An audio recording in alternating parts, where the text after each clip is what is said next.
हे बघा, तुम्ही काँग्रेसबद्दल जेव्हा पुस्तक वाचत होता, तेव्हा तुम्ही हे सुद्धा म्हणालात, की यांचं कॉर्पोरेट कल्चर असं होतं, की यांनी आपल्या कुटुंबासाठी पैसा एकत्र केला आणि त्यांना एम्प्लॉयमेंट मिळवून दिलं, त्यांची घरं बनवली. तुम्हाला आश्चर्य वाटेल की लायसन्स परमिट कोटा राज, त्यामध्ये बिर्लाजी किती देणगी देत आहे, देणगीबद्दल आपण बोलत नाही.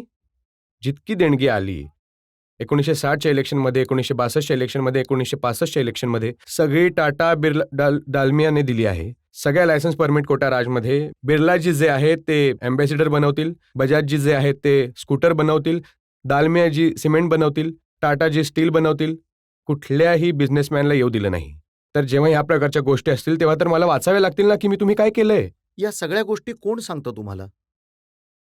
या सगळ्या गोष्टी मी वाचतो, मला वाचायची आवड आहे. मला वाटतं की जनतेने सुद्धा वाचलं पाहिजे. मला रिसर्चची खूप आवड आहे आणि मी रिसर्च स्वतः आपलाच करतो.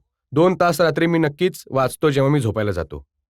काँग्रेसचे लोक तर असं म्हणतात, की निशिकांत दुबेला अनलिश केलं आहे ऑपोझिशनवरती मोदीजींनी. मी तुम्हाला सांगतो की मोदीजींचा नावाचा इतका प्रभाव आहे अपोजिशनवर. ते जसे राम राम राम जप करत असतात तसं अपोजिशन मोदी मोदी जप करत असतात. कोणी काही केलं तर त्यांना वाटेल की मोदीजींनीच केलंय. मग हा सगळा रिसर्च करण्यासाठी तुम्ही कुठली टीम ठेवली आहे? कुठलीच टीम नाहीये, मी एकटाच टीम आहे. 1 मॅन आर्मी.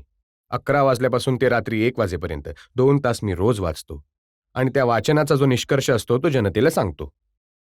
तुम्ही रोज रात्री कितीतरी तास फक्त गांधी आणि त्यांच्या कुटुंबाविषयी वाचता? नाही, देशाबद्दल वाचतो.